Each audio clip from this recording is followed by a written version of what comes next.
tell me that I'm never gonna make it. They want me to do something that could make sense. They hate when I keep dreaming I'll be famous.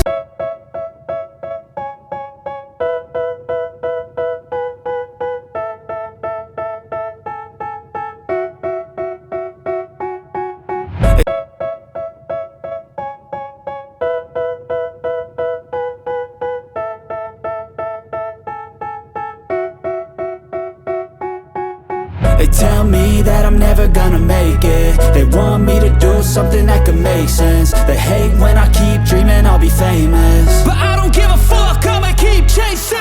I got all this potential that's deep inside of me, but they hate when you're successful cause they try to be. They sit there being judgmental because you're trying things, and they just want you to settle and do the right thing. So get a good job, don't slack off. Wake up every morning, make a good impression on your boss. Don't do anything that I wouldn't do, and when you're making money, make sure you don't spend it too soon. Fuck that, I'll do what I wanna do. I got a different path from everyone, and that includes you. Who are you to tell me how to live life? In these times it feels like nobody's right.